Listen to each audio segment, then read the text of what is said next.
Okay, Assalamualaikum warahmatullahi wabarakatuh. This is our first topic, right? New topic under accounting advanced taxation, right? So this is chapter 6, I think. All right, sea and air transport. So is it sea and air transport? Yeah, I hope so. Let me double check what is the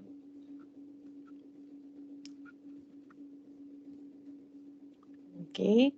So it's a specialized industry, sea and air transport, including banking, is in chapter 6 and chapter 8. And then we have chapter 7 for insurance. Yeah. So if you can look back into our course plan, all right. So we have here um is the specialized industry, sea and air transport and banking. And we also have chapter 7 for insurance. So this is what we're going to look into today, inshallah. So let's look into the first one is on the sea and air transport. All right. So if you remember, all right, previously I always mentioned that we have what we call a specialized industry, which is a BISA. BISA stands for banking, insurance, sea and air transport. So when we have this BISA, why is it different from the normal companies, or we call about our corporation? All right, similarly, is that this industry, they are being, the tax treatment is different. Number one is that because the income for the resident company is based on a world scope basis. Yeah. Other than this, we always refer to a territorial scope. Territorial scope means that under section 3 is that income derived in Malaysia or received in Malaysia from outside Malaysia. Yeah. So when you say income derived in Malaysia, it means that we're looking at the territorial of Malaysia. So if it's only derived in Malaysia, then only we tax in Malaysia. But in the case of BISA, all right, this BISA, banking, insurance, shipping, and airlines, the income is on a world scope basis. So when it's a world scope basis, the income of a Malaysian resident company is taxed based on wherever income is derived from. Not only income derived in Malaysia, but also income derived from outside Malaysia will be taxed in Malaysia. So this is what we call world scope basis. And this is only applicable for this industry. Again, banking, insurance, shipping, and airlines. So let's look into how are we going to do the tax computation for this specialized industry. So the first one is the sea and air transport. All right. So there are two topics here. One is the shipping and the other one is the airlines. All right. So for the shipping, all right, then only then we also have to look into whether the company, all right, that we're looking into is a Malaysian resident company or is it a non-resident company. Coming back, how you decide on the resident status of a company, you have to look back into the management and control of the company. All right, is this the management and control? Is it in Malaysia or outside Malaysia? If it's in Malaysia, then the company is a Malaysian resident company. So for shipping and airlines, you have to look first whether the company is a Malaysian resident or is a non-resident company. So number one, we look into the shipping, all right, if the company is a Malaysia resident company, then the income is exempted. You see that?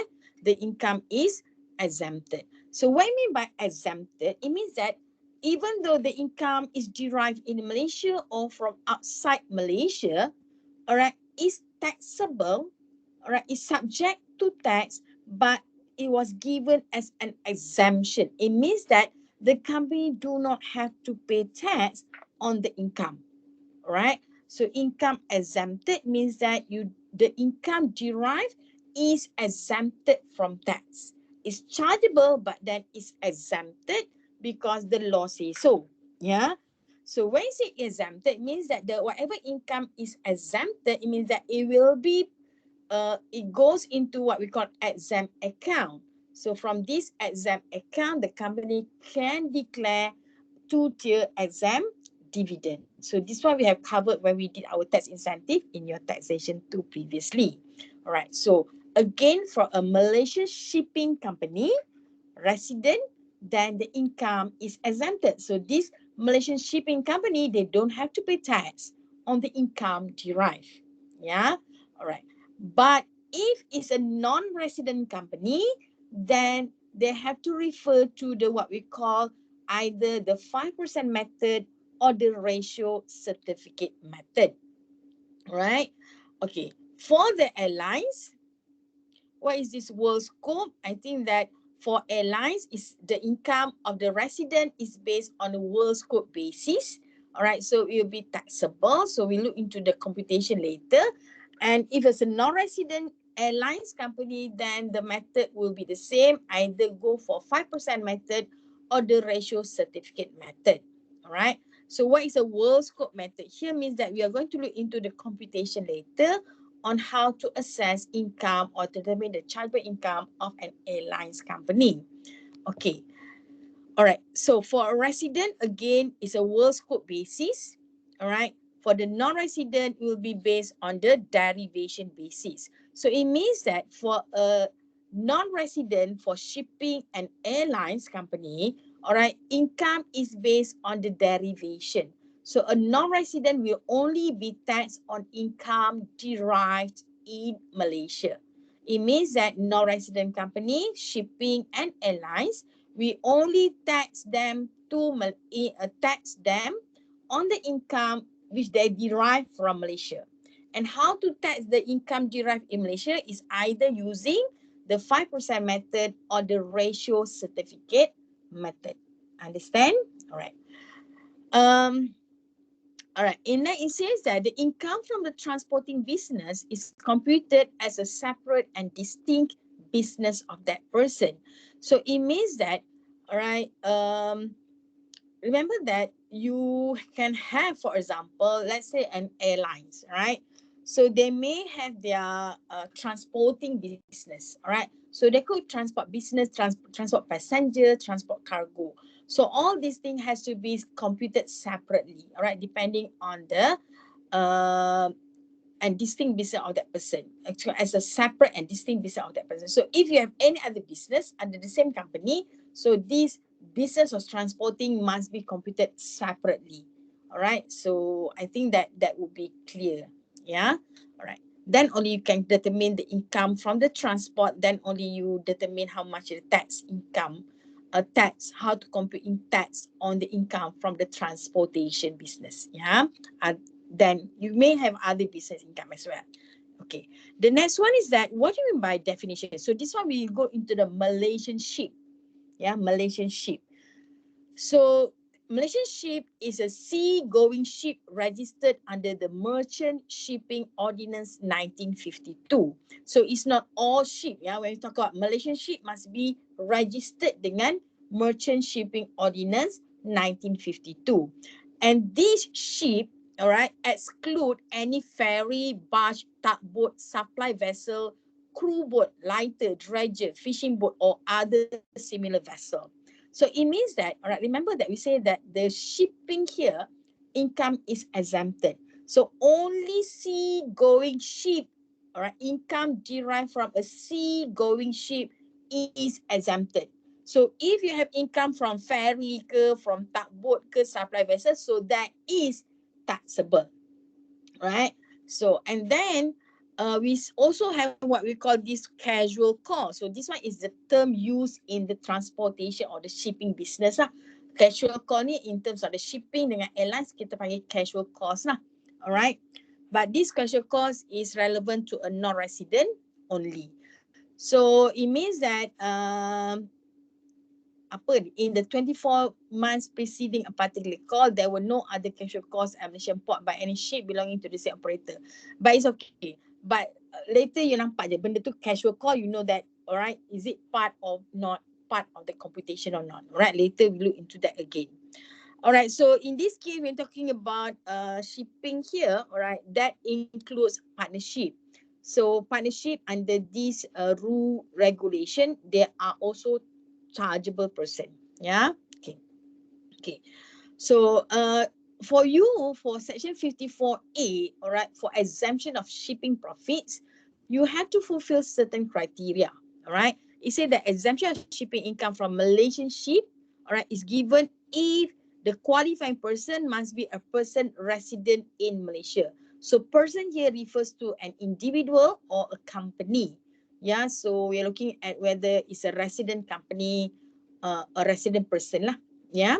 And then the qualifying business that are given exemption is the transporting passengers or cargo by sea or on a Malaysian ship, right? So maknanya kalau transport, so you're talking about shipping, all right, sea going. So we only have you transport by sea, right? So kalau by river tak boleh, okay? Or letting out on charter a Malaysian ship owned by the person on a voyage or time charter basis. So that is also included, all right, as part of the exemption. So how much is exempted? 100% of your statutory income is exempted. Yeah.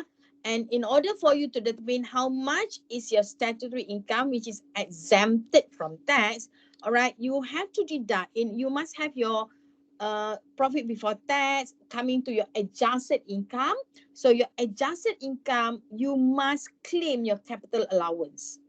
All right. So whenever whether you want to claim or not is deemed that you must claim your capital allowance. And then if you have adjusted loss, all right, incurred to be offset against future years income. So if you have losses, so means that you can have ship A and you also have ship B, you have ship C, all right. So you have 3 ships here. So ship A and ship B, you have to take the total income from all the ships, right? So because you're going to assess all these ships at one business income, all right? So all the ship income is total, but then if ship C is having an adjusted loss, so the loss is deducted in arriving to the statutory income. All right? Remember? So normally kita buat apa? Loss is that you have adjusted income minus capital allowance, then you minus your adjusted loss, all right, from other ship. Then only you come to your statutory income.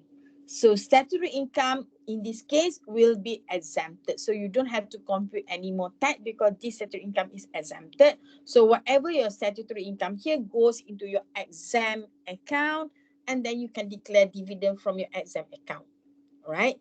And that it says that any unabsorbed CA and any adjusted loss will not be allowed as a deduction against other income. So remember, under normal circumstances, all right, capital allowance always we cannot claim against other income. It's clear. So, but in this case, if you have any unabsorbed capital allowance, so it means that if you have your adjusted income is 100, but your capital allowance is 150. So how much you're going to utilize? You only utilize 100 because your adjusted income is 100. All right. So it means that if your adjusted income is 100, so CA, you only claim your CA of 100 also. All right. So it means that if your CA is 150, so you are going to utilize 100 only. Right. So minus 100. So you have a balance of 50, which is what do you call that? 50 is not absorbed by your adjusted income. So, but this 50 you cannot carry forward, right? You cannot carry forward your unabsorbed capital allowance, right? Normally, unabsorbed CA we carry forward to next year, right? But in this case, you cannot carry forward your unabsorbed capital allowance.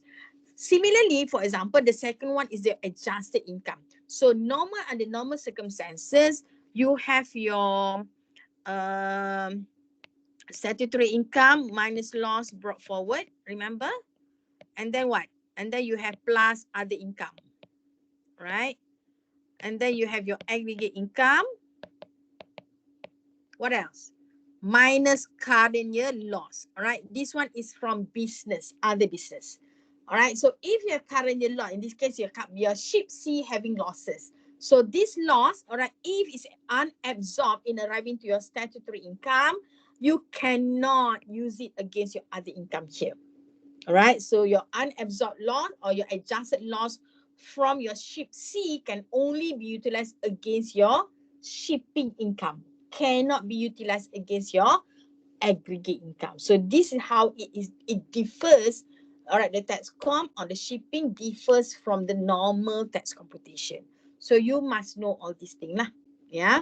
So you have your unabsorbed CA and just long will not be allowed as a deduction against other income. Is that clear? All right, the tax treatment. All right, under 54A, remember when you talk about 54A, it talks about shipping. Yeah, so it says that the operators or charterers of a Malaysian ship are required to maintain a separate account for the income derived from each Malaysian ship. So it means that you have ship A, ship B, ship C. So each income from ship A, you have to maintain a separate account. So it means that income and expenses from ship A, income expenses from ship B, income expenses from ship C, right? However, when you do your tax com, you're going to combine the income from A, B, and C. See? All right. And then it says that capital allowance here, all right, capital allowance is deemed to be claimed even if the taxpayer does not make any claim. Remember that when you want to compute your capital allowance, you have to claim your capital allowance. However, if you do not, right, claim your capital allowance for the purpose of shipping here because you want to claim exemption, all right, the government say, oh, you are deemed to claim your CA. Right, whether you like it or not, you must claim your CA. All right, and then that reduce your statutory income because they want to reduce your exemption income lah kan. So cannot like give too much exemption. So how to reduce that? By forcing you to claim your capital allowance. On top of that, you must also claim whatever losses from other ship will also be claimed in arriving to your statutory income. All right. And then exempt income is credited to an exempt income account for the purpose of paying dividend. All right. And this dividend is what we call exempt dividend that can be distributed at two-tier level. So this exempt dividend means that the shareholder don't have to pay any tax on the dividend income. All right. And the Public Ruling 10/2012. So you may refer to Public Ruling 10/2012 regard to the income from the shipping, right, where there is more than one Malaysian ship, the business income derived from all ship is to be treated as a single source. So that's why I say that if you have ship A, B, and C, then all income will be as one single source, right? Put together all the income, but if you have losses, then loss will have to be deducted also in arriving to your statutory income. CA claim from any Malaysian ship is deductible, but if there is an unabsorbed CA, you cannot carry forward. All right. And adjusted loss. All right. Adjusted loss. So this one is CA. This one is adjusted loss.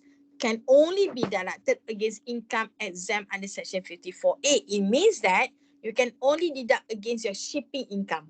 You cannot claim your adjusted loss against your aggregate income. So that is what it meant. All right. Is that clear? So it means that for this, all right, the first one where we talk about the shipping exempted here, you must know that this exemption is your adjusted income minus capital allowance minus losses. Then you have your statutory income, which is later exempted. So it means that even though the income is exempted, you still have to compute because you have to determine how much is the income, how much is the exempted income, because this exempt income will be credited into your exempt account, and from there you declare your dividend, exempt dividend. All right. So it doesn't mean that, oh, it's exempted, so you don't have to compute at all. You still have to compute because this one is a record and also for the purpose of dividend franking. Right. Okay, now let's look into the world scope basis. Alright, so resident airline, dia cakap tak kat sini airline, sini shipping kan, shipping is exempted, settle, tax treatment done. Okay, what about a non-resident? So you're still under shipping, yeah. So it says that if you're a shipping, or similarly lah, kalau you nak tengok shipping ni, Maknanya kalau dia non-resident, is taxable, isn't it? So either shipping non-resident ataupun airline sekarang ya. Airlines pun you akan pakai method yang sama lah. Alright, because you are not exempted airlines. So bila pakai airlines, you akan pakai method apa? You akan pakai tax in respect of income derived from the outward shipment of passenger or cargo from Malaysia. Alright, shipment. Method to determine is using the 5% method or the ratio certificate method. So these are the two methods that you have to use. Alright, either not both. Alright, you have to choose whether you want to use the 5% method or you nak pakai ratio certificate method. Alright, so you can choose, you option to choose either method. However, this option is only given to those who are resident in country where the ratio certificate, okay, dia ada ratio certificate kan, second method nama ratio certificate method, alright, is acceptable by the DG. DGIR is the Director General of Inland Revenue. Hence, non-resident operator will have to be assessed on the 5% method in the absence of an acceptable ratio certificate. So in other words, it says that, alright, for you, alright, of course, it says that you can choose either nak guna 5% method or you want to use the ratio certificate method. However, if you want to use, alright, hold on, let me ni besar sikit lah, cepat sikit. Okay. Alright, kalau if you want to use this ratio certificate method, you have to check that DGIR, because what do you mean by ni certificate method ni? Okay, bukan method lah. Alright, dia pakai certificate ni, ratio certificate is a certificate issued by the country. Alright, so Malaysia, for example, you're talking about non-resident company, right? So this shipping company is a, let's say, is an Singapore lah, senang, Singapore, dekat, very near, right? Singapore company punya, alright, Singaporean ship. So Singaporean ship will have to produce a certificate, and this certificate will tell you the income or the gross income or the adjusted income. They give you certain information lah regard to the certificate tu ada information. And for you to use ratio certificate method, alright, this certificate must be endorsed by the Director General of Inland Revenue Malaysia. So mean that Malaysia accept, okay, I can use that certificate is acceptable. So you can use either 5% method or the certificate method. But if the DG kata no, I cannot accept any certificate issued by country A, alright, so any ship from country A cannot use ratio certificate method. So shipping company, non-resident shipping company, alright, derived income in Malaysia must use the 5% method. Nampak? So you have the two options, but only if the Malaysia General DGIR accept the certificate issued by the country. Okay, so that's clear. So if you don't have the certificate, then you have to use the 5% method. No choice. Okay, so let's look at what do you mean by the 5% method. The 5% method is on gross world basis income. However, they exclude income. Bila you nampak the income tu including dia ada transshipment. Transshipment ni is a shipment between one ship to another ship. Alright, or maybe from one ship to a port, and then before dia nak export balik, dia macam temporary only. Alright, so panggil transshipment. And then you also have the casual call or a refund. So all these three, alright, all these three is not included, alright, in computing your income. So it means that all these three is not taxable. It's an income, but it's not taxable, alright. So tax rate at 24% under this method, CA is not deductible. So you tak compute your capital allowance. So what you have is that your gross income. So gross revenue income from Malaysian operator. Remember, non-resident, kita only tax on the Malaysian income. So what is the Malaysian income? For example, in this case is 20, this is 20 million, alright. How much is 5% of the 20 million is 1 million. So 1 million times by 24% tax rate. So the tax liability is 24,000. Senang kan?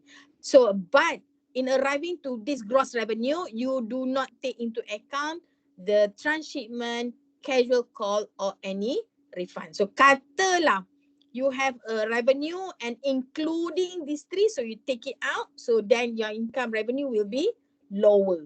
And then you times by 5%. So that is your 5% of gross revenue, that is your income which is subject to 24% tax. Okay, nampak? Okay, so that is the 5% method. What about your ratio certificate method? Ratio certificate method is another method for non-resident person. Alright? Okay, what it says is that ship or airlines, alright, maknanya tadi nampak tak airline yang world scope tadi, walaupun dia resident tapi non exemption kan. So dia boleh pakai juga ratio certificate method. So this one applicable again to shipping non-resident airlines. Whether resident or non-resident akan pakai method 5% ataupun certificate method. Alright, so what happen is that kalau certificate method, alright, ship or airlines operator again non-resident sebab certificate ni must be issued by the other country. Alright, so produce a certificate issued by revenue authority from their home country. So yang tadi macam shipping from the ship from Singapore, then the certificate issued by Singapore. Alright, or issued by other country lah, depending on the home country of the ship. Yeah, alright. So what's the formula? The formula is that adjusted world income over gross world income from the shipping or airlines times by gross Malaysian income, you will have your Malaysian adjusted income. Nampak? Malaysian adjusted income.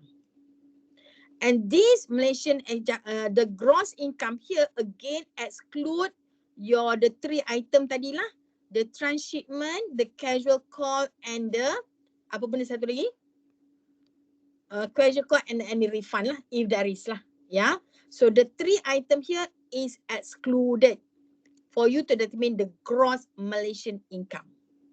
Okay, so nampak dalam certificate means that the certificate will tell you how much is the adjusted world income.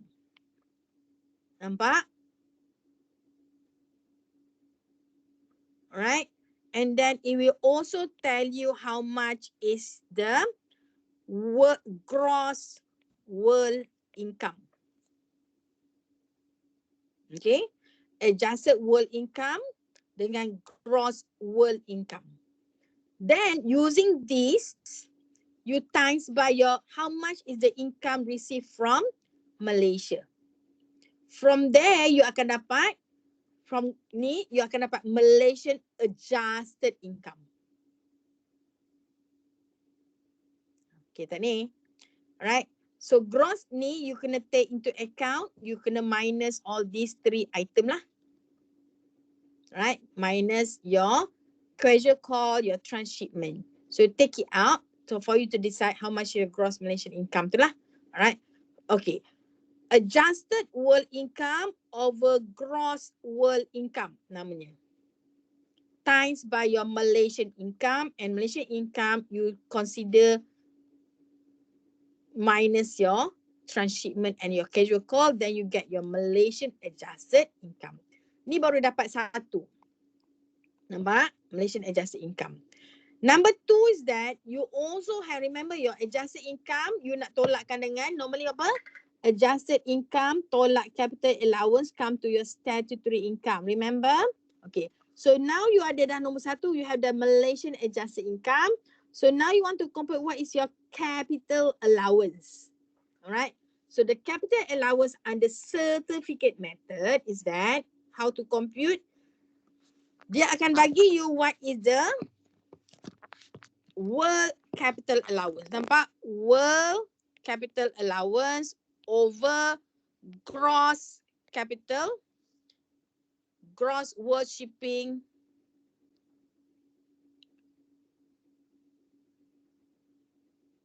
apa benda ni? Gross shipping airline. Alright. Okay. Dia akan bagi GCA juga. Alright. Timeskan dengan gross shipping airline. Betul ke ni? Tengok balik. Macam tak betul sikit. Okay, let me check. Let's check ya. So for example, I nak pergi tengok dekat mana ni. Alright, let me check here.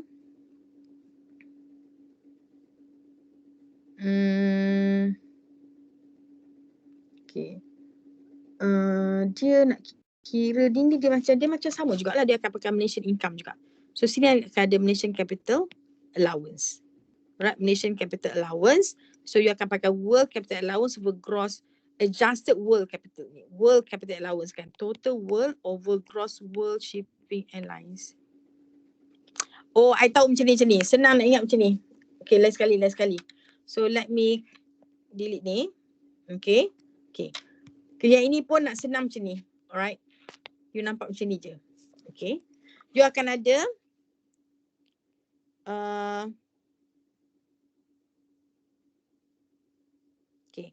Malaysian